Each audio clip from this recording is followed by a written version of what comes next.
દુખિયા થઈએ રે, શિરે ગોકુલમાં આંબોરે મોર્યો, વાલો મારો ગુણવંતને અતિ મીઠો, શ્રી નંદજીએ સુકરિત વાવ્યો, આંબો માતા જસોદાએ સિંચ્યો રે, આંબો મોર્યો રે. સાખારે પત્રનો પારણ જાનું, વાલો મારો 14 ભુવન વિસ્તર્યો, સુખ સંકાદિક પંકીરે બેઠા, આંબો વેદન જાય વરણ, આંબો મોર્યો રે.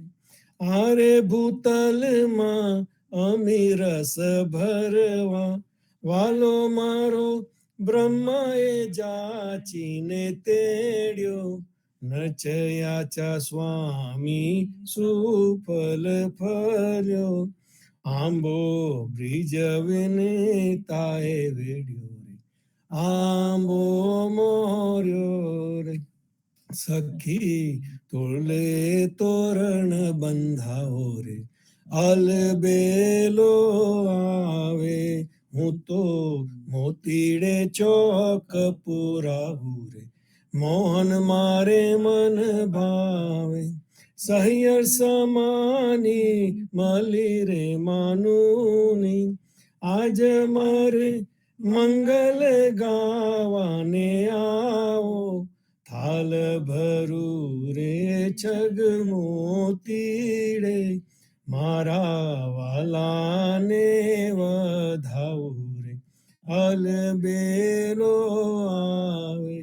સાસને જનાવું મોરી સજની, આજ મારે હૈડે હરખન માય, મોહનજીનું મુખડું રે જોવા, મારો એક પલક જુગ જાય, અલબેલો આવે.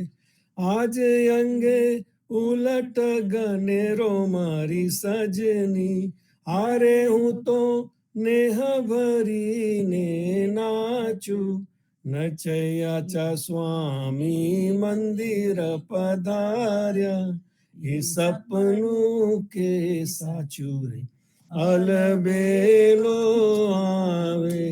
મુને ગિરધર ગેલી કીધી રે, સહિયર શું કહો છો, મારી બુધ હરીને લીધી રે, સહિયર શું કહો છો, સંતતની શેરડી રે ગઈતી, બેની મેં તો સહ સ્વભાવે જોયું, વિઠ્ઠલ વર તહાં રમતા રે દીઠા, તહાં થકી મનડું મોયું રે, સહિયર શું કહો છો, આગે મેં મોટ મોટેરા જોયા, હારે બેની બ્રહ્મા શંકર સરખા, આને અવસર જાદવને રે જોતા, ભાગી ભૂખ ગઈ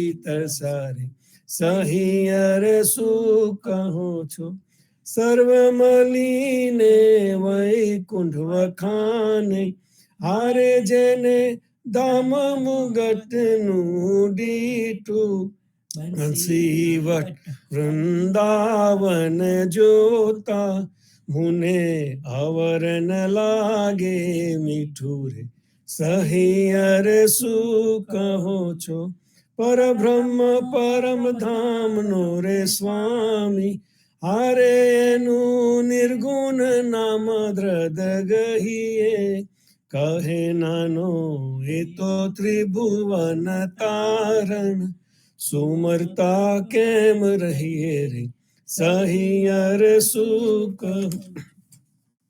બલિહારી રે નાથ મુને મુકેશમાં, તારા ચરણ થકી અલગો, નાથ મુને મુકેશમાં, આમ પરમારથ કહીએ ન જાનું તારા નામ નાવલ ગયા નાથ મુને મુખે સમા બલિહારી રે વાલે મારે વિઘ્ન હર્યા એવા વિઘ્ન હર્યા કઈ વાર વાલે મારે વિઘ્ન ગોકુલિયું રે લંતુરે રાખ્યું વાલે બ્રિજની કીધી સહાય નાથ મુને મુખે સમા તમોરે અમારે ને અમોરે તમારે અંતર નાહી લગાડ નચયા સ્વામી એટલું રે માગું મારા વાગવનની વાર નાથ મુને મુખે બલિહારી રે જે નર જેલ્યા રે આવા હરિરસ કીર્તન માય જે નર જેલ્યા પરલોકે પાલવના સોહાય તે તો જીવન મુગત કહેવાય જે નર જીવ્યા બલિહારી રે ભવ જલ નિધિ તર બીજા નથી રે અવર ભવ જલ નિધિ તરવા કેશવ કીર્તન કરો તમે લજા છોડીને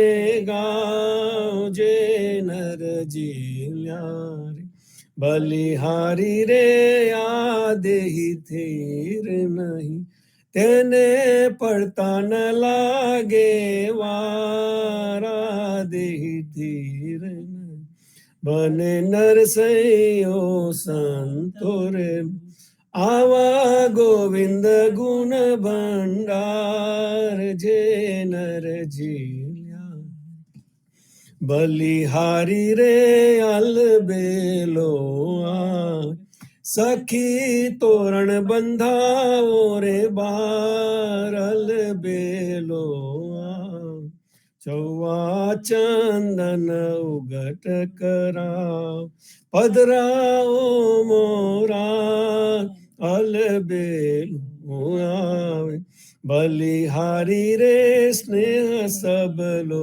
ધરી જેમ પ્રાણ જીવન વસ થાય સ્નેહ સબલો મુખડું નિહાલો સખી મોહનજી તેને ત્રિવિધ તાપ મટી જાય અલબેલો આવે બલિહારી રે સુંદર શોભાન તે તો કોને કહી નવ જાય સુંદર શોભાન મને નરસૈયો પ્રાપ્તનું હલ જેને હોય કૃષ્ણ કૃપાય અલબેલો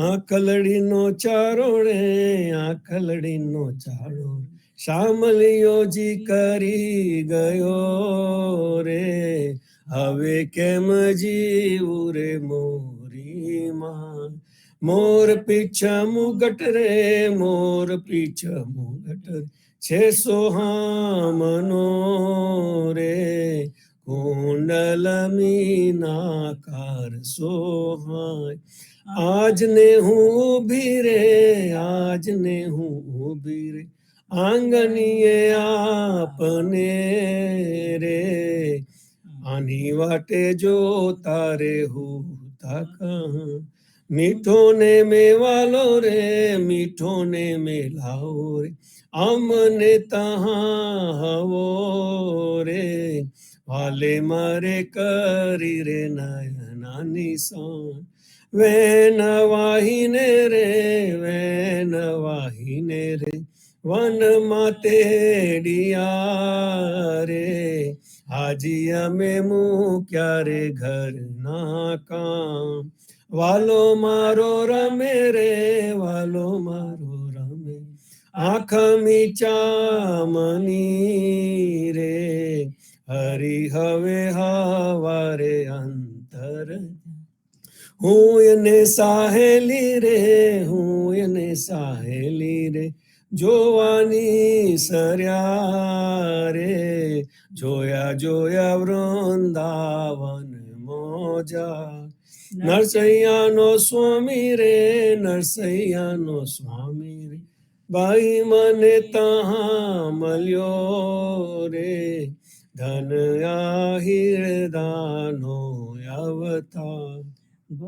યુતે ગામ રે, ગોકુલ યુતે ગામ રે, અતિરલિયામનુ રે, તહાં છે મારા વાલાજીનો વાસ. બ્રિજની નારીઓ રે, બ્રિજની નારીઓ રે, સહુ ટોલે મળી રે, રંગ ભરી રમવાને આવ્યા રાસ. બ્રિજની નારીઓ રે, બ્રિજની નારીઓ રે, આકુલ વ્યાકુલી રે, પૂછે કઈ દીઠારે નંદ કુમાર. થઈ થઈ નરત રે, થઈ થઈ નરત, કરતો આવ્યો રે, વાલે મારે કાંઠે આરોપ્યો. સુંદર જમુના રે, સુંદર જમુના રે, જીને કાંથડે રે, ઉગ્યો શરદ પૂનમનો ચંદ્ર. રાસ મંડલ રે, રાસ મંડલ રે, પ્રભુજીએ તહાં રચ્યો રે, ગોપી મન પામ્યા રે પરમાનંદ. એક એક ગોપી રે, એક એક ગોપી રે, વચમાં વાલમો રે, હમ ચીખુદે ને વલી ગાય. વાકે ને અંબોડે રે, વાકે ને અંબોડે રે, મન વેધાય રહ્યા રે, વાંકા વાંકા વિવિધ વાજે તરવાય. વાંકા વાંકા વેન રે, વાંકા વાંકા વેન, બોલે રસાલુ રે, વાંકા વાંકા ગાય રે મધુરા ગાન. નરસૈયાચા સ્વામી ને, નરસૈયાચા સ્વામી રે, જાઉં બલિહારણે રે, વાલે મારે આપ્યા રે સુખડાની ધાન, વાલે મારે આપ્યા રે સુખ. રામ કહો પંજર કે સુવા, રામ કહો રે પંજર કે સુવા, હજુ લગી ખબર પડત નહીં અંદા, ધંધો કરત સકલ જુગમુઆ. રામ કહો પંજર કે સુવા, કડી રે સુથારે કટેરો કીનો, હજુ લગી સાંજ નિશ્ચલ નહીં. અંતકાલ રીપુ હોત મંજારી, હરી ચલ્યો જૈસે જુઆરી જુઆ. રામ કહો પંજર કે સુવા, આશા મેટ પાંચ પનહારી, ખૂટત નાહી કરમ જલ કો. કહે કબીર જેને હરી રસ ચાખ્યો, વાહી કે મુખ અમૃત રસ ચુઆ. રામ કહો પંજર કે સુવા, तुम्ही गोपाल मोसे बहुत करी, तुम्ही दयाल मोसे बहुत करी, सुमरन को नर देहि दीनी, मो पापी ते कछु न सर्यो, तुम्ही गोपाल मोसे बहुत।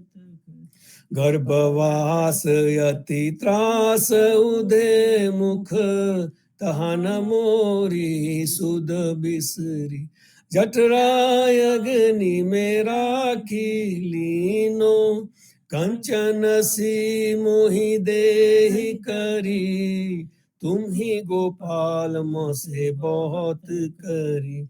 कहा कहूँ अपराधी जन्म से, आद अंत मों से बिगड़ी।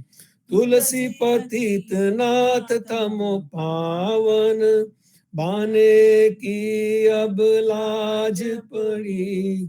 तुम ही गोपाल मोसे बहुत करी।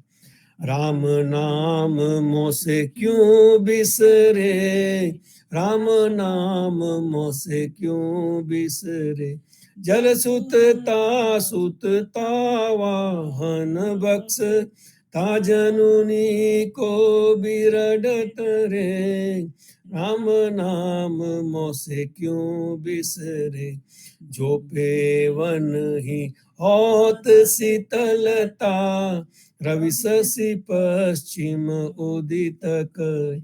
होतन हार सिंध बनराई, नाभि बेरिया जो गुजरे। राम नाम मोसे क्यों बिसरे।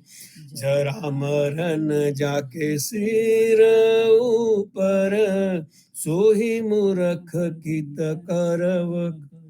सूरदास वाकु काहू ठोर नाही, हरि चरणे आवी उगड़े। राम नाम मोसे क्यों बिसरे। तुम मेरी प्रभुता बहुत करी, तुम मेरी प्रभुता बहुत करी। महापतित आयो शरणागत, नीच दसाल ऊंच धरी। तुम मेरी प्रभुता बहुत करी। जन्म मरण संताप आपदा, तुम पर सत मेरी सबे हरि। अष्ट सिद्धि नवनिधि मुगति, कर जोड़ी रही द्वार खड़ी। तुम मेरी प्रभुता बहुत करी। तीन लोक और भुवन चतुर्दश, वेद पुराण सही जो करी। सूरदास प्रभु अपने भक्तन को, देत परम सुख घड़ी रे घड़ी। तुम मेरी प्रभुता बहुत करी। मंगल आरती की जय भोर, मंगल आरती की जय भोर। मंगल जन्म करम गुण मंगल, मंगल राधे जुगल किशोर। मंगल आरती की जय भोर। मंगल मुगट बैन धुनि मंगल, मंगल है मुरली धन गो। मंगल ग्वाल बाल सब मंगल, मंगल जसोमति नंद किशोर। मंगल आरती की जय भोर। ब्रजवासी के तो घेरे घेरे मंगल, नाचत गावत दो कर जोर। मंगल गुण गावे प्रेमानंद, मंगल सब विधि माखन चोर। मंगल आरती की जय भोर। जागो रे मोहन प्रात भयो, जागो रे मोहन प्रात भयो। प्रात समय जागे की बेरिया, खेलत हो कछु खेली रहो। जागो रे मोहन प्रात भयो। हारे थाड़ी कुमारी राधिका, उनको चुराई तुम कहाँ झूलियो। तब हंसी बोलत कुहर कन्हैया, मैं ब्रुकुमान घर कब हूँ गयो। जागो रे मोहन भयो। लई संपट पट दूर कियो है, धन रे जनुनी वाको दरस दियो। सूरदास प्रभु तिहारे मिलन को, रवि करुणामय उदित भयो। जागो रे मोहन प्रात भयो। जागो गोविंदा तुम जागो ने हरि, जागो गोविंदा तुम जागो ने हरि। तुम जागंता सब जग जागे, जागे मथुरा उमंग भरी। जागो गोविंदा तुम जागो ने हरि। कृष्ण कृष्ण करी ग्वाल डोलत है, माता जसोदा आन खड़ी। पहरो अजाप कमर कसी बांधो, उठो मेरे लाल सिर पर मुकुट धरी। जागो गोविंदा तुम जागो ने हरि।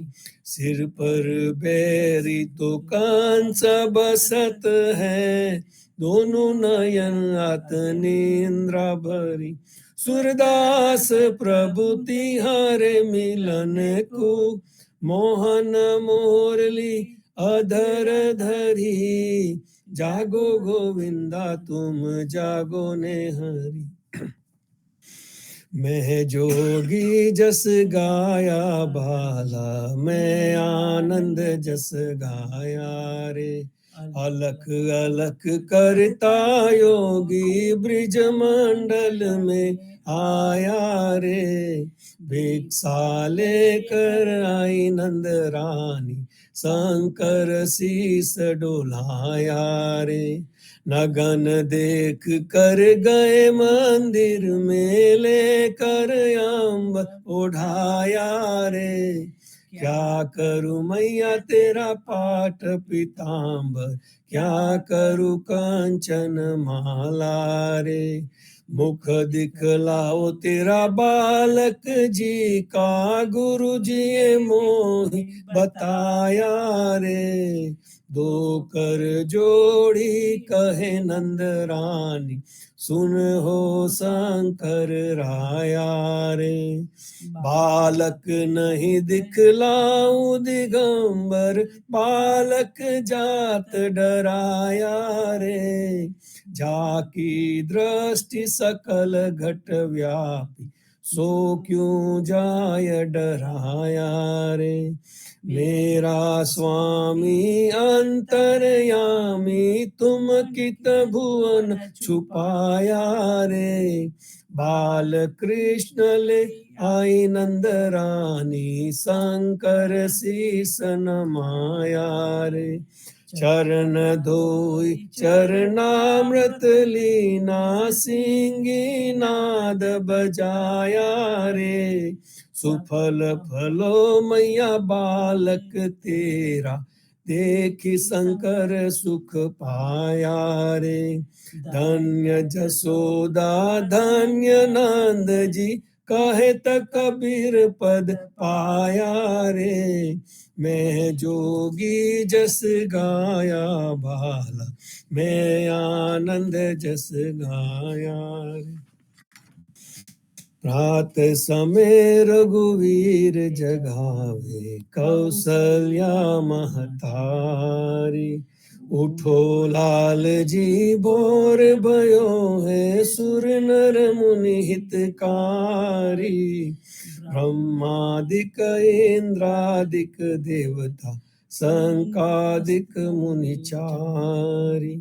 वाणी वेद विमल जस गावे, रघुकुल जस विस्तारी। बंदी जन ग्रांधव गुण गावे, नाचच दे ताल। सेना सहित शिव द्वारे ताड़े, होत कुतूहल भारी। भरत शत्रुघ्न चरम छत्र ले, जनक सुता लिए जाए। मेवा पान लिए कर लक्ष्मण भर कंचन की थारी। सुन प्रिय वचन उठे रघुनंदन, नयन न पलक समारी। चितवत अभय किए है चराचर, मुदित भय नर नारी। करिय स्नान दान नुपदीन, लेकर तिलक समा। जयकार करत जन माधो, तन मन धन बलिहारी। रात समय रघुवीर जगावे, कौसल्या महारानी। आरती श्री जगन्नाथ मंगला करी, पर सज चरण विंद आपदारी। गणन गणन घंट बाजे बेन बांसुरी, बाजत मृदंग ताल नाद खंज। दीपक ज्योत जगमगे श्री कंचनापुरी, नवबाती अगर तिल पावक। इंद्र दमन सिंधु गाजे रोहिणी खड़ा, मारकंड शीत गंध आनंद। एक नाम तीन लोक चौदह भुवन संचराचरी, रोम रोम ररंकार काहू को डरे। गरुड़ खंभ सिंध पोर जात राभरी, हीरा मानेक मोती पना जोत की छड़ी। रतन सिंहासन आप बिराजे बेन की छड़ी, छप्पन भोग नित लागे होत हरि हरि। सुर नर मुनि द्वार टारे ब्रह्मा वेद औचरी, धन्य धन्य राजश्री आज की। श्री राम मंत्र आरती कीजे, शंकर संकादिकाद एहि रंग बीज। हृदय ताल विमल बोध पंचवाट जारी, तन मन निज पर हरो तो आए वेद धारी। अखंड ज्योत विमल मोद बहे दिन राती, आरती रघुनाथ जी की कीजे पर भार। कहत कबीर समझ दोर ऐसे ललायो, चरण टेक रघुनाथ जाके निर्वेशद पायो।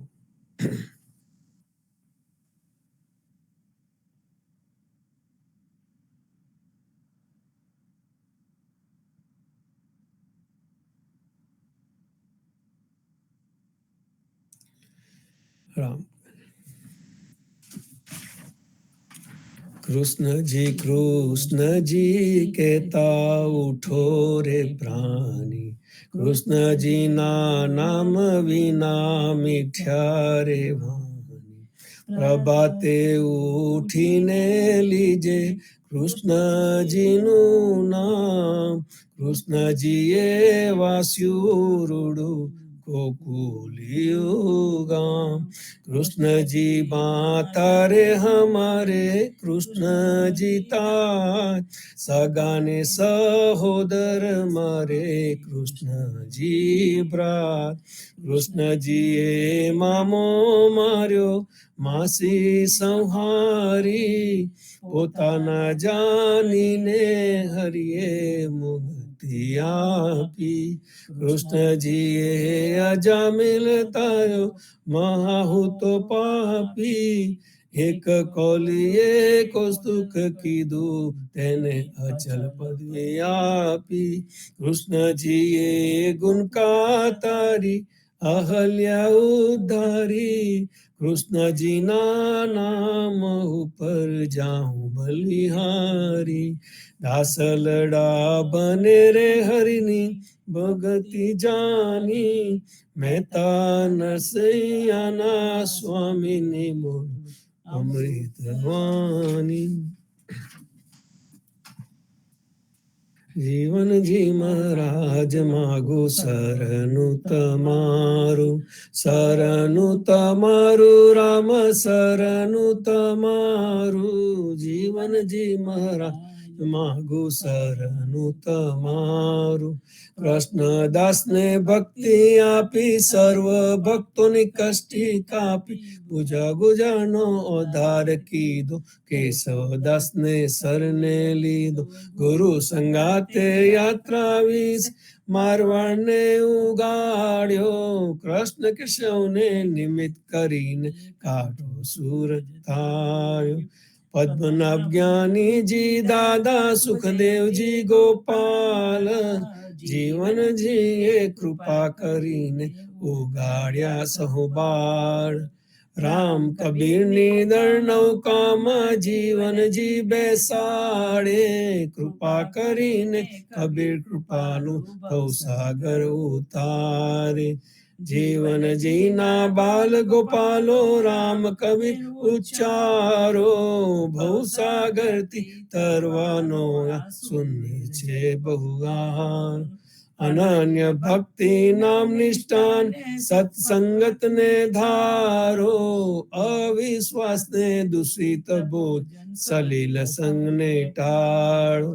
નિસંક હોઈને ભજન કરો તો નામ પડે તત્કાળ, મુજ પાપીને શરણે લેજો એવા દીન દયાલ. સદગુરુ જીવન છો નિજ નામ, જીવન કૃષ્ણ જીવન રામ. સદગુરુ જીવન છો નિજ નામ, જીવન કબીર જીવન રામ.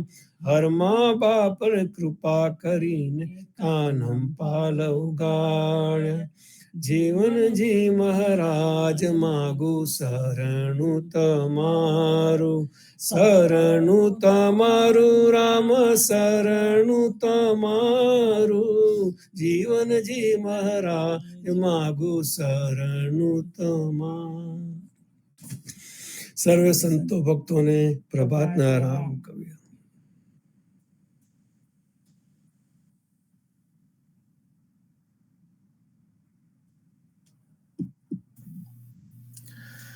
રામ કબીર. સર્વે સંતો ભક્તોને પ્રભાતના રામ કબીર.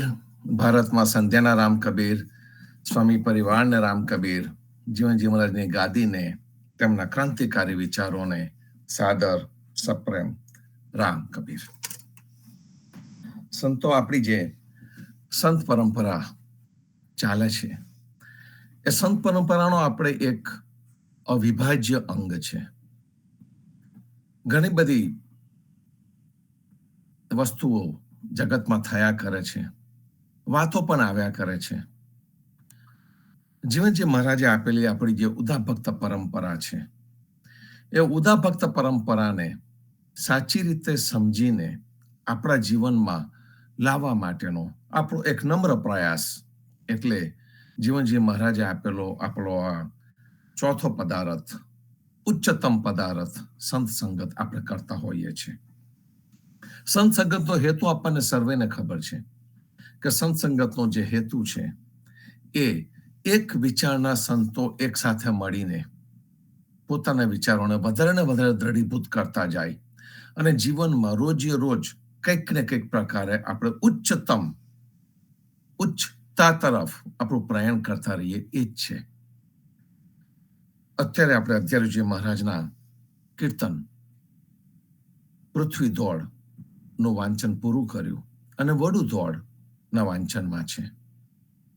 પૃથ્વી દોડ આપણે પહેલા જોયું છે એ પ્રમાણે જીવનજી મહારાજે આપણને સર્વેને પૃથ્વી દોડનો ઉપયોગ 3 રીતે કરવા માટેનો આદેશ આપેલો છે અને એ પણ આપણા સમાજે એને સાચવી રાખ્યું અને એનો ઉપયોગ થતો રહ્યો. સૌથી પહેલું છે વિઘ્નહરણ.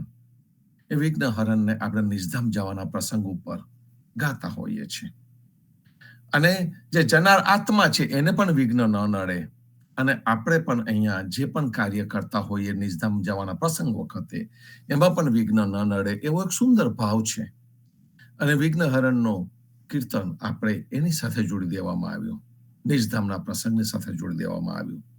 ત્યાર પછીની જે આદ આવે છે, એ જે આદ છે એને આપણે ભોજન પ્રસાદ સાથે જોડી દીધી અને એ આદની પરંપરા આપણને સર્વેને ખબર છે કે આદની પરંપરા આપણા સમાજમાં કેટલી સુંદર હતી. જે પણ સંતો ભક્તોની સાથે સત્સંગ થાય ત્યારે આપણે વાત કરીએ કે ભાઈ આ ગામના આ ભગત આદ ગાતા ગાતા કયા બાજુ શું પીરસાયું છે ને શું નથી પીરસાયું એની કાળજી કરતા જાય અને એકબીજાને જણાવતા જાય. આદ ગાવાનું પૂરું થાય ત્યાં સુધીમાં પ્રસાદ બધાને પીરસે ગયો હોય, દરેકના પનવારામાં દરેક વસ્તુ હોય એની સંપૂર્ણ કાળજી લેવાય અને પછી જીવનજી મહારાજની જય બોલાવાય અને જય બોલાયા પછીથી આપણે પ્રસાદ લેતા. એ આપણી આદ પણ આ પૃથ્વી દોડમાંથી જ આવે છે સંતો. અને આપણે જ્યારે પણ અહીંયા આજની સીડી સાંભળીએ છીએ તે વખતે આપણને પ્રસાદ ભગવત અર્પણ કેમ કરવો એના વિશે ઘણી બધી વાતો આપણને જાણવાની મળે છે. પણ એનું મૂળિયું જીવનજી મહારાજે આપણને અહીંયા બતાવ્યું છે. પૃથ્વી દોડની આદ એ પણ આપણા સમાજનું એક અવિભાજ્ય અંગ છે સંતો. ત્યાર પછીથી જે સૌથી મોટું કે આપણા સમાજની અંદર લગ્નનો જે પ્રસંગ છે એ લગ્નના પ્રસંગને પણ આપણે કેટલો ઉચ્ચતમ કેટલા ઊંચા લેવલ પર લઈ ગયા છે એનો વિચાર કરવો ઘટે. લગ્ન માટે આપણે ધામધૂમથી તૈયારીઓ કરીએ છીએ. બધી ભૌતિક રીતે તૈયારી આપણે કરતા હોઈએ છીએ. ભારતમાં જઈને કદાચ આપણે શોપિંગ કરીએ, અહીંયા રહીને ઓનલાઈન શોપિંગ કરીએ અને દરેકને બહુ ઉત્સાહ હોય છે. લગ્નનો પ્રસંગ એક એવો પ્રસંગ છે કે જેની અંદર મોટી સંખ્યામાં સ્નેહીજનો આપણે ત્યાં આવતા હોય છે અને એની અંદરનો દરેક પ્રસંગમાં મોટા ભાગે આપણી જે તૈયારી હોય છે એ તૈયારી જેને કહીએ છીએ કે ભૌતિક સાઈડની આપણી ઘણી બધી હોય છે અને હોવી પણ જોઈએ, એમાં કશું ખોટું છે નહીં. પણ એની સાથે સાથે કાળજી એટલી પણ કરી શકાય કે જે જીવનજી મહારાજે આપણા લગ્નની અંદર જે સામાજિક વસ્તુઓ આપી છે, જે આધ્યાત્મિક વસ્તુઓ આપણને આપી છે એનું પણ આપણે ધ્યાન રાખીએ. અત્યારનો જે યુવાન છે એ યુવાન પણ બે બાજુ ફંટેલો છે. એક યુવાન વર્ગ એવો છે કે જે કહી રહ્યો છે કે ભાઈ અમારે સાદગી અમને માન્ય છે, અમે એકબીજાને પ્રેમ કરીએ છીએ, અમારે લગ્ન કરવા છે અને અમને આ બધા ખર્ચા માન્ય નથી, વધારે પડતા ખર્ચા અમને માન્ય નથી. અને એક બાજુ એવું છે કે મા બાપની પાસે અત્યારે લક્ષ્મી છે, આપણો ભક્ત સમાજ ભૌતિક દ્રષ્ટિએ સંપન્ન થયેલો છે. તમે કોઈ પણ જગ્યાએ જાઓ તો જે પરદેશમાં વસેલો ભક્ત સમાજ છે અને હવે તો ભારતમાં વસેલો ભક્ત સમાજ પણ પૈસે ટકે સંપન્ન થયો છે. અને પૈસે ટકે સંપન્ન થયેલા સમાજને લગ્ન વખતે ખર્ચા કરે એવો એમનો પોતાનો ભાવ હોય છે કે ભાઈ પોતે કમાયા છે તો ક્યાં આગળ વાપરશે, એટલે કદાચ એ ખર્ચો કરવા પણ માંગે. તો એની અંદર જેને પણ ઈચ્છા હોય તે પોતાની રીતે કરી શકે, પણ સાથે સાથે જેની કદાચ ત્રેવડ ન હોય, એનું નીચું પણ ન દેખાય, એની પણ આમન્યા જળવાય, એ રીતનું પણ કંઈક કરવું જોઈએ. કંઈક વિચાર કરવો ઘટે કે પછી આ વસ્તુને કોઈ જાતની મર્યાદા જ નહીં રહે. અને એની અંદરથી આપણને જીવનજી મહારાજે વર્ષો પહેલા કાઢ્યા છે. આપણા સમાજની અંદર કન્યા કોઈને ભારે નથી પડતી, કારણ કે જીવનજી મહારાજે દહેજ પ્રથાને સંપૂર્ણ રીતે નાબૂદ કરી દીધી હતી. એક જમાનામાં કાંઠા વિસ્તારમાં દહેજ પ્રથા ન હતી, પણ મોટું મામેરું હતું.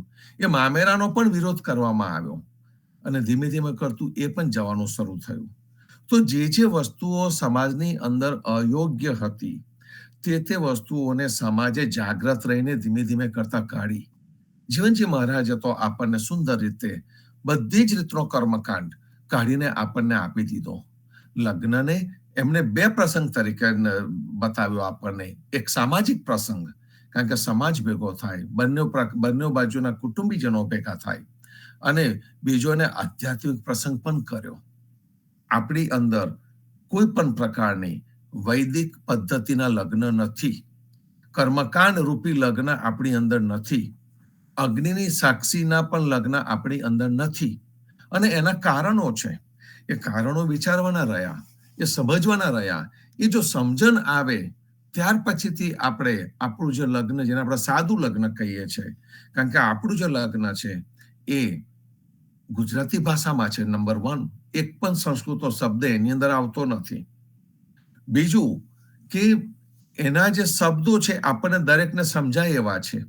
એની અંદર એટલો સુંદર ભાવ છે કે એ સુંદર ભાવ જ્યારે પણ આપણે પૃથ્વી દોડ ગાતા હોઈએ કે સંત સોહાગો ગાતા હોઈએ તે વખતે આપણી અંદર જે ભાવ ઉત્પન્ન થાય છે એ કોઈ પણ કર્મકાંડ વાળું લગ્ન થશે ને તો આપણે ચૂપચાપ બેસીને જોયા કરીશું. પણ જેવું આપણી પદ્ધતિથી લગ્ન શરૂ થાય અને પૃથ્વી દોડ ગાવાની શરૂ થાય, સંત સોહાગો ગાવાનો શરૂ થાય અને આપણા મોઢા ઉપર એક દિવ્યતા આવી જાય છે, આપણા મોઢા ઉપર એક તેજ આવી જાય છે. એ મોઢા પર જે દિવ્યતા આવે છે, જે તેજ આવે છે, એનું કારણ શું છે? તો એનું મુખ્ય કારણ એ છે કે જીવનજી મહારાજે આપણને આધ્યાત્મિક લગ્ન બતાવ્યા છે. કેવી રીતે? તો કે આપણું જે લગ્નની પરંપરા છે એ લગ્નની અંદર આપણા આત્માના લગ્ન પરમાત્મા સાથે થઈ રહ્યા છે. આપણા લગ્ન પરબ્રહ્મ સાથે થઈ રહ્યા છે એવો સુંદર ભાવ છે, જે જગતનો કરતા હર્તા છે, જે જગતનું સર્વોત્તમ તત્વ છે, જે સર્જે છે, પાલે છે, સંવારે છે, જે હેલીના 3 અંશ છે, એની સાથે આપણા લગ્ન થાય છે. આપણા બધાની અંદર પૃથ્વી તત્વ છે, અને જે પૃથ્વી તત્વ છે એ પૃથ્વી તત્વનું લગ્ન આપણે પૃથ્વી વિવાહ કીધો. એ પૃથ્વી તત્વનું લગ્ન પરબ્રહ્મની સાથે થઈ રહ્યું છે. કુંવારી કન્યાને પૂછવામાં આવે કે તારે કેવો વર જોઈએ, સલુનીની આપણે વાત કરીએ છીએ, તારે કેવો વર જોઈએ, તો એ વખતે કહે છે કે મારે તો ઉચ્ચતમ વર જોઈએ. અને ઉચ્ચતમ વર એટલે પરબ્રહ્મ, જે દ્વારકાધીશ જેવો હોય એવો એને ઉચ્ચતમ વર જોઈએ છે. એને નીચી કક્ષાનો વર જોઈતો નથી હોતો, ને તો એને કુંવારી રહેવાનું માન્ય છે. પરબ્રહ્મ વાણી રે પરનીય, આપણે પરબ્રહ્મની જે વાણી છે એ વાણી પણ કુંવારી રહે. ક્યાં સુધી એ વાણી કુંવારી રહે? જ્યાં સુધી એ વાણીમાં પ્રેમ ભક્તિ ન આવે. એ વાણી જ્યાં સુધી પ્રેમ ભક્તિના કીર્તનો ન ગાય, એ વાણી જ્યાં સુધી પ્રેમ ભક્તિના પ્રભાત્યા ન ગાય, જ્યાં સુધી સંધ્યા આરતી ન બને, ત્યાં સુધી આ વાણી પણ આપણી કુંવારી રહે. તો વાણીને આપણે પરબ્રહ્મ સાથે પરણાવીએ છીએ. બે આત્માઓ અને પરમાત્મા સાથે ભેગા કરતા હોઈએ છીએ, અને પરબ્રહ્મની સાથેનું આ મિલન છે. અને પરબ્રહ્મ સાથેનું આ મિલન છે એટલા માટે એની અંદર કર્મકાંડ નથી. લોજિકલી વિચારીએ કે કર્મકાંડની જરૂર ક્યારે પડે, તો કે કર્મકાંડની જરૂર જ્યારે કે સાક્ષીની જરૂર ક્યારે પડે? જ્યારે કોઈ પણ વસ્તુની અંદર આપણને ભ્રમ હોય, અંધશ્રદ્ધા હોય, અંધવિશ્વાસ હોય, ત્યારે એ કર્મકાંડની જરૂર પડે. બીજું કે આપણે જ્યારે પરબ્રહ્મ સાથે આપણા લગ્ન થઈ રહ્યા હોય, જે સમર્થ ધની છે, જે સમર્થ ધનીને સંતે સેવ્યા છે, એ સમર્થ ધનીની સાથે જ્યારે આપણા લગ્ન થઈ રહેલા હોય, તો આ જે નાના મોટા ગ્રહોની જે વાતો કરવામાં આવે છે, જે દેવી દેવતાઓની વાતો કરવામાં આવે છે, તો એ દેવી દેવતાઓ, એ નાના મોટા ગ્રહો આપણને કેવી રીતે નડે? અને એટલા માટે આપણે નથી ગણપતિને પહેલા મૂકતા, નથી આપણે ગ્રહ શાંતિ કરતા. આપણે ગ્રહની શાંતિની જરૂર નથી. એનું કારણ છે કે જે સમર્થ ધનીની સાથે, કે સમર્થ ધનીની સાક્ષી જ્યારે આપણે લગ્ન કરી રહ્યા હોય, ત્યારે આ કર્મકાંડ રૂપી ગ્રહ શાંતિની કોઈ જરૂર ખરી કે? આ બધા ગ્રહોને બોલાવાના, વારાફરતી બોલાવાના, એમને બધાને શાંત કરવાના, એ પહેલી વસ્તુ કે આ શક્ય નથી. અને બીજી વસ્તુ કે આની જરૂર પણ નથી. અને ત્રીજી સૌથી મોટી વસ્તુ જે આ જીવનજી મહારાજે આપણને આપી, કે જે આધ્યાત્મિકતા છે, આ આધ્યાત્મિકતાની અંદર આ કોઈ પણ વસ્તુની જરૂર નથી. એનું કારણ છે કે જો આપણે ઘર બનાવીએ છીએ, તો આપણે ઘર બને છે તો આપણે પાયો નાખીએ છીએ, એના પિલર બીમ ઉભા કરીએ છીએ, એની આખી ટેકનોલોજી છે. તો આપણું ઘર બની રહે છે. જેના બ્રહ્માંડની રચના કરી, જેને સૂર્ય અને ચંદ્રને આપણે કહે છે કે અધર લટકતા રાખ્યા છે, જેને પૃથ્વીને ગોળ ગોળ ફરતી તરતી રાખી છે, જેને આ બધા ગ્રહો સંભાળી રાખ્યા છે, પોતાની દિશામાં ફરી રહ્યા છે, એકબીજા સાથે અથડાતા નથી, એવું આ જે બ્રહ્માંડ જેને રચના કરી છે, એની સાથે જયારે લગ્ન થતા હોય, ત્યારે આ નાના મોટા વિઘ્નો આપણને નડે ખરા? આધ્યાત્મિકતાની વાત કરીએ તો આ બધી વસ્તુઓ શું આપણને કોઈ પણ પ્રકારની અડચણ આપી શકે ખરી? જો લોજિકલી આપણે વિચાર કરીએ કે ના, ન આપી શકે, અને મારે અને એની સાથે મારે ડિરેક્ટ કનેક્શન છે, મારો અને એનો કોઈક સંબંધ છે, તો પછી મને આ નાની મોટી અડચણો કેવી રીતે નડી શકે? મનમાં એક આ ભાવ આવી જાય, અને મનમાં જ્યારે આ ભાવ આવી જાય અને લગ્ન થાય, તે વખતે સ્ત્રી કે પુરુષ કુંવારા રહેતા નથી. એમનો ભાવ જોડાઈ જાય છે પરમાત્માની સાથે.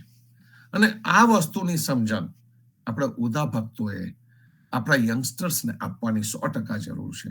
એનું કારણ છે કે આ જે લોજિકલ વાત છે, એ લોજિકલ વાતને યંગસ્ટર્સ એકદમ સમજી જશે, એકદમ પરફેક્ટલી સમજી જશે. અને એમને આ કર્મકાંડ જે સંસ્કૃત ભાષાની અંદર છે, એ 21 શ્લોકનો અર્થ આપણને ખબર નથી, અને પંડિત, પુરોહિત, બ્રાહ્મણ આપણને સમજાવતા નથી. અને કદાચ સમજાવે તો વિધિ હોય 2 કલાકની અને સમજણ આપે 2 મિનિટની. અને એ 2 મિનિટમાં આપણને કેટલી સમજણ આવે? સમજ ન આવે. એક તો સંસ્કૃત ભાષા, અને ઉપરથી આ શ્લોક, અને એની અંદર જે બ્રાહ્મણ, પુરોહિત, પંડિત કે એ પ્રમાણે આપણે વિધિ જ કર્યા કરવાની. અને અંતે માનવાનું, હું હંમેશા કહેતો આવ્યો છું, ઓસ્ટ્રીચ એપ્રોચ, કે લગ્ન થઈ ગયું પણ કેવી રીતે થયું, શું થયું, એની અંદર મારે શું કરવાનું, કેમ થયું, એ સમજ પડી નહીં. લગ્ન એટલે ફક્ત બે શરીરોનું મિલન નથી. એ કામ, એની અંદરનો એક પુરુષાર્થ છે. અર્થ, ધર્મ, કામ અને મોક્ષ, એ ચોક્કસ જ કામ એક પુરુષાર્થ છે. પણ જ્યારે પણ એ કામનો અતિરેક થઈ જાય ત્યારે એ વાસના થઈ જતી હોય છે. અને એટલા માટે આપણે ફક્ત લગ્નને બે શરીરનું મિલન તરીકે નહીં રાખતા, એને આપણે આધ્યાત્મિક મિલન, એને ઉપલી કક્ષા ઉપર લઈ ગયા.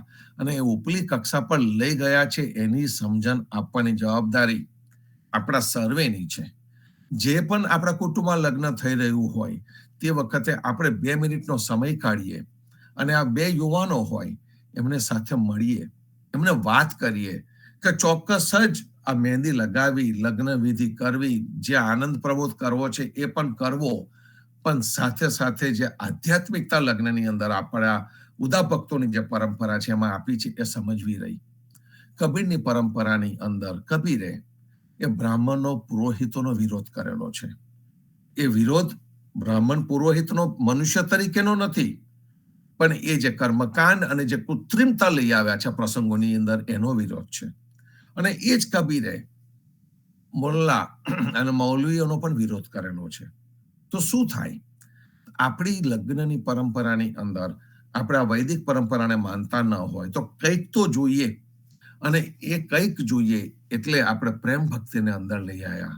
અને પ્રેમ ભક્તિથી ફક્ત ને ફક્ત કીર્તનો ગાવાના. જે સુરત બાજુના ઉદા ભક્તો છે એમને તો ફક્ત જ્ઞાનીજીને ફોલો કર્યા છે. એટલે જે મોટા સાંજાથી જે પરંપરા શરૂ થઈ, રામકબીર પરંપરા શરૂ થઈ મોટા સાંજાથી, એ પરંપરા શરૂ થઈ, એ પરંપરાની અંદર ફક્ત ને ફક્ત આ લગ્ન ગીતો કે લગ્નના કીર્તનો જ ગવાતા હતા. અને એ રીતે લગ્ન થાય, કારણ કે એમને બ્રાહ્મણ પુરોહિતોને માન્ય રાખ્યા નથી. જીવનજી મહારાજે ત્યાર પછીથી આવીને જોયું કે કંઈક તો જોઈશે, અને એટલે એમને સામાજિક રીતે આપણને એક કરવા માટે અધ્યયજીના કીર્તનો આપ્યા. અને અધ્યયજીના કીર્તન આપ્યા અને સમાજે એ કીર્તનો પર આધારિત લગ્ન કરવાનું શરૂ કર્યું. આપણી લગ્નની વિધિ જોવા જાવ તો મેક્સિમમ 30 મિનિટની છે. કદાચ આપણે આ સમજણ આપવા જઈએ તો બીજા 30 મિનિટ જોઈએ. સમજણ આપીએ સાચી તો બીજી 30 મિનિટ જોઈએ. એનાથી વધારે 1 કલાકથી વધારે આપણી લગ્નની વિધિ છે જ નહીં. એટલી સિમ્પલ, સરળ, અને એના માટે કોઈ પ્રમાણિત ગોળની પણ જરૂર નથી કે ભાઈ આજ આવીને લગ્ન થઈ શકે, એ પણ જરૂર નથી. આ કીર્તન આપણે સમૂહમાં પણ ગાઈ શકીએ જો સામૂહિક લગ્ન થાય, અને ઇન્ડિવિજ્યુઅલ લગ્ન થાય તો પણ આ કીર્તનોને આપણે સમૂહમાં પણ ગાઈ શકીએ અને ગાઈને લગ્ન કરી શકીએ તેમ છે. તો એ મગજમાં ધ્યાનમાં રાખવું કે આપણે કોઈ પ્રમાણિત ગોળની જરૂર નથી. કોઈ પણ આવીને કરાવી શકે. બહેનો પણ ગાઈ શકે, બાળકો પણ ગાઈ શકે, ભાઈઓ પણ ગાઈ શકે. અને જે ગાય તે લગ્ન કરાવે, એને કોઈ પણ પ્રકારની દાન દક્ષિણાની અપેક્ષા પણ નથી. કારણ કે એ તો કીર્તન જ ગાય છે, પ્રેમ ભક્તિના કીર્તન ગાય છે, તો દાન દક્ષિણાની અપેક્ષા પણ નથી. આપણા સમાજમાંથી ઘણા બધા આ લગ્ન કરાવે છે. એના માટે કોઈ સર્ટિફિકેટની જરૂર નહીં મળે કે ભાઈ આવો આ પ્રકારનો કોઈ ઉચ્ચતમ ડિગ્રી ધરાવતો છે કે કોઈ પ્રકારનો ઉચ્ચતમ પ્રકારનો ભક્ત છે. આપણે તો બધા સરખા. એક સુંદર ભાવથી આ લગ્ન કોઈ પણ કરાવી શકે છે. મા બાપ પણ બેસીને કરાવી શકે છે, ભાઈ બહેન પણ કરાવી શકે છે, લગ્ન કરેલું હોય તે પણ કરાવી શકે છે, કુંવારો હોય તે પણ કરાવી શકે છે. જીવનજી મહારાજની એક આ અદ્ભુત લોકશાહી પ્રણાલીનું આ પરિણામ છે સંતો, કે આ લોકશાહી પ્રણાલીમાં આ રીતે લગ્ન થઈ શકે, લોજિકલી થઈ શકે, અને લગ્નનો મહિમા સમજાવી શકાય. આપણે જે પેલો વીછું દબાવવા આવે છે, ચોક્કસ આનંદનો પ્રસંગ છે, એટલે વીછી દબાવવા આવે ત્યારે બધાને બહુ આનંદ થાય. તો વીછી દબાવવાનો પ્રસંગ ક્યારે છે કે ત્રીજા પુરુષાર્થ વખતે, ત્રીજા ફેરા વખતે આવે છે. તો એ કામનો ફેરો છે, અને કામનો ફેરો છે એમાં અતિરેક ન થઈ જાય એ આપણને જણાવવા માટે કન્યાનો ભાઈ આવે અને પગ દબાવે અને કે જોજો બંને જણ કામ વાસનામાં તનય ન જતા. કામની જરૂર છે પણ એની મર્યાદા છે. અને એ વાસનામાં તને ન જતા, એ જણાવવા માટે પેલો વીછી આવે અને એ વખતે આપણને ખૂબ આનંદ થાય. એ જ રીતે કર્મકાંડ વાળી જે આખી સિસ્ટમ છે, પદ્ધતિ છે, એ કર્મકાંડના લગ્નની પદ્ધતિની અંદર વર અને વહુને બેસાડવામાં આવે છે. એક આપણી જ પરંપરા એવી છે કે જેમાં વર અને વહુને આપણે એક પેલું પદ આવે છે ધ્રુવનું, અને એ પદ પછીથી આપણે સમય વર્તે સાવધાન કરીએ અને એ પદની સાથે બંને જણ ઉઠે છે. અને જ્યારે બંને વર અને કન્યા બંને ઉભા થાય છે અને જે વહેલું ઊભું થાય એનું રાજ ચાલે એવું આપણે એક મનમાં માનીએ છીએ. પણ ખરેખર એનો અર્થ એ છે કે આધ્યાત્મિક કામમાં અમે તત્પર રહીશું, અને તત્પર રહેવામાં કોણ અગ્રેસર હશે, કોણ આગળ જશે, એની કોમ્પિટિશન થતી હોય છે. અને એમાં વર ઉભો વહેલો થાય કે કન્યા વહેલી ઊભી થાય, એની તત્પરતા બતાડે છે કે અમારા બંનેના લગ્ન પરબ્રહ્મ સાથે થયા છે. એ પરબ્રહ્મની પામવાની અમારી જે હમસફર છે, અમે જે બંને એક જ યાત્રાના યાત્રીઓ છે, એ જે યાત્રીઓ છે એમાં તત્પર કોણ વધારે છે એ બતાવવાનો હેતુ છે. પણ એ વખતે પણ આપણે ત્યાં લગ્નના એ પ્રસંગ વખતે હાસ્યની છોડો ઉડે છે અને કહે છે કે હવે તમારી છોકરીનું રાજ ચાલશે, કોઈ કહે છે હવે અમારા વનનું રાજ ચાલશે. એક આનંદ લેવાનો, નિર્દોષ આનંદ લેવાનો આ તહેવાર છે. પણ એ દરેક વસ્તુની અંદર કંઈક ને કંઈક રીતે આધ્યાત્મિકતા એની અંદર છે. અને આધ્યાત્મિકતા આપણે સમજવી રહી, જાણવી રહી, અને આપણું પોતાની જે આ લગ્નની જે પ્રથા છે, જે જીવનજી મહારાજે આપી છે, અને સમાજના ઘડવૈયાઓએ એને જાળવી રાખી છે. ઘડવૈયાઓએ ઘડી અને ત્યાર પછી સમાજ એને જાળવી રાખી છે. અને અત્યાર સુધી આપણા સમાજની અંદર આ જાગ્રત વડીલો ઊભા હતા, અને જ્યાં સુધી જાગ્રત વડીલો ઊભા હતા ત્યાં સુધી કોઈ પણ પ્રકારની વૈદિક કર્મકાંડ પરંપરા આપણા સમાજમાં બેઠી નથી. પણ હવે શું થાય છે? હવે ધીમે ધીમે કરતા આપણા સમાજના વર અને કન્યાના લગ્ન ઇતર સમાજમાં પણ થતા હોય છે. અને જ્યારે ઇતર સમાજમાં થતા હોય છે તે વખતે કદાચ આપણે એમની પરંપરાઓને પણ ફોલો કરવી પડતી હોય છે. તો તે વખતે આપણી પરંપરા ઊંચી છે નીચી છે વાત કરવાની કે જરૂર ન મળે. પણ આપણી પરંપરાની અંદર જે લોજિક છે એ લોજિકની વાત આપણે 100% કરી શકીએ. આપણે ફક્ત આપણી લીટી લાંબી કરવી છે, બીજાની લીટીને આપણે ટૂંકી પણ નથી કરવી, કે ટૂંકું છે એ પણ નથી બતાવવું. પણ આપણી પરંપરાની અંદર આ કેમ છે એ આપણે જાણવું રહ્યું. તમે જાઓ શીખોના પરંપરામાં જે રીતે લગ્ન થઈ રહ્યા છે, એ લોકો બીજી કોઈ પરંપરાને ટીકા નથી કરતા, કશું જ કરતા નથી, પણ એમનો ગુરુ ગ્રંથ સાહેબ આવે અને એ પ્રમાણે જ એમની વિધિ થતી હોય છે. એ લોકો કોમ્પ્રોમાઇઝ નથી કરતા કોઈ પણ રીતે. જેમને ગુરુ ગ્રંથ સાહેબને ભગવાન માન્યા છે એમની હાજરીએ લગ્ન થઈ જતા હોય છે. તો પછીથી, અને ઘણા બધા સમાજની અંદર અગ્નિની સાક્ષી વગર લગ્ન થતા હોય છે. તો એ જે વસ્તુ છે, એ જે એમને પોતાની આગવી અને પોતીકી લાગી, તો એવું જ આ વસ્તુ જે આગવું અને પોતીકું છે એ આપણે પણ લગાડવાનું રહ્યું. અને એ જો આપણે લગાડીએ તો કહેવાય કે યસ, અમારી જે પરંપરા છે અને એના જે લગ્ન છે એ લગ્ન લોજિકલ છે, વિચારવા યોગ્ય છે, ફક્ત ને ફક્ત શારીરિક નથી, એની અંદર સામાજિક તત્વ પણ છે, એની અંદર આધ્યાત્મિક તત્વ પણ છે. અને આ વસ્તુ જો દરેકને સમજમાં આવી, આપણને સમજમાં આવી, આપણે આપણા બાળકોને સમજાવી શકીએ તો એક ઉત્તમ વસ્તુ છે. એને ટકાવવાની ખરેખર જરૂર છે. અને અત્યારના સમયમાં તો એને ટકાવવાની ખાસ જરૂર છે.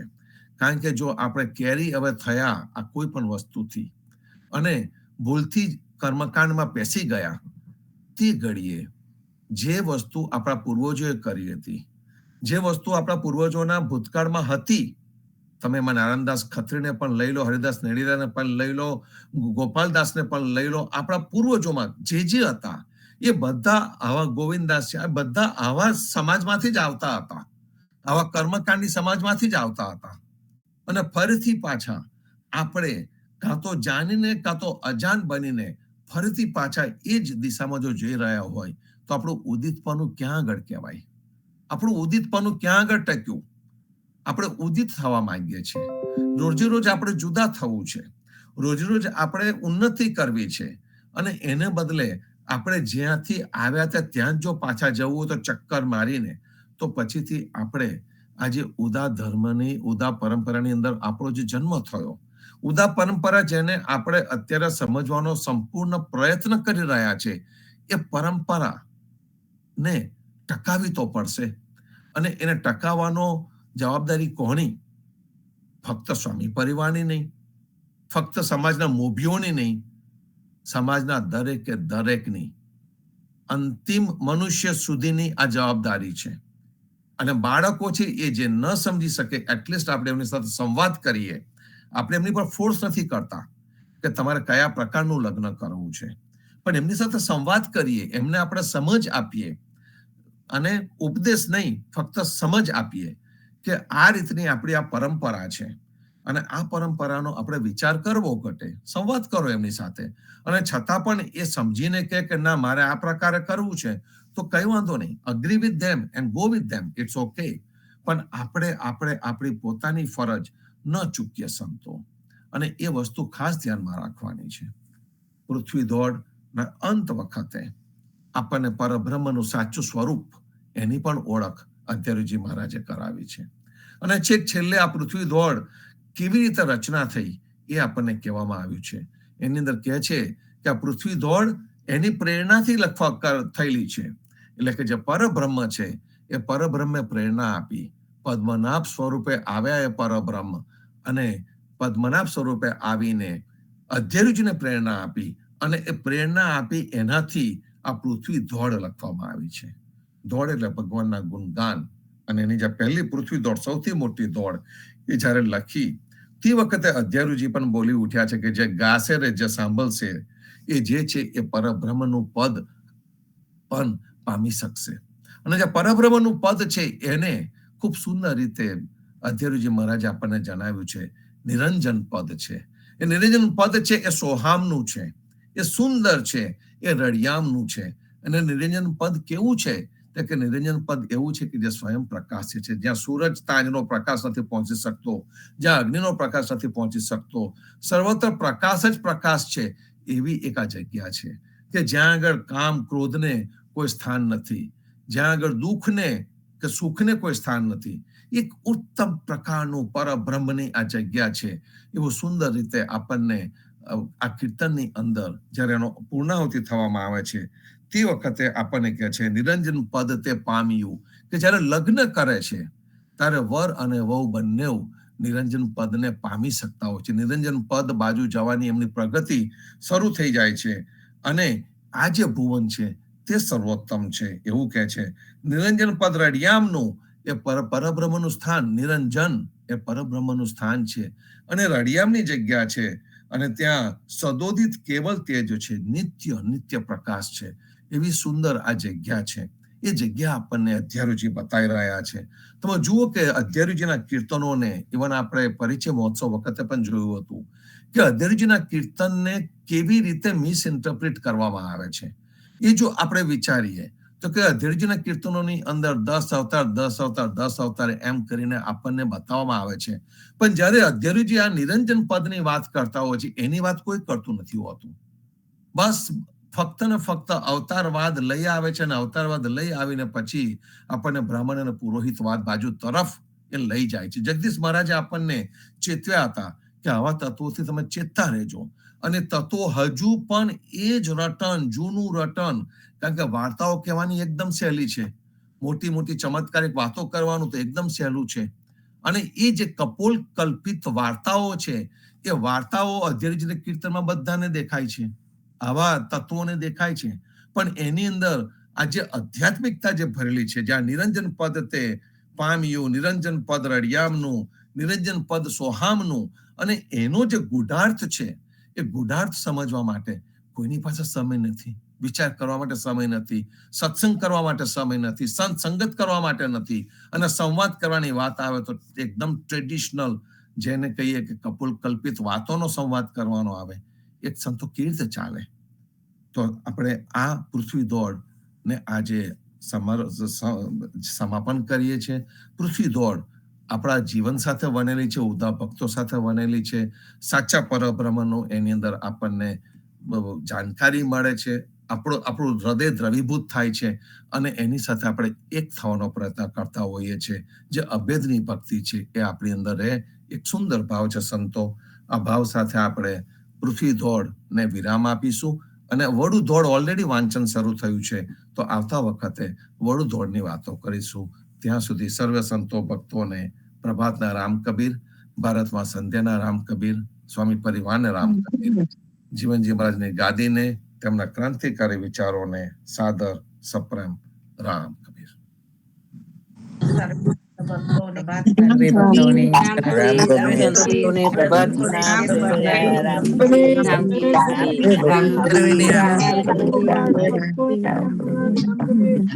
આપણને પૂજ્ય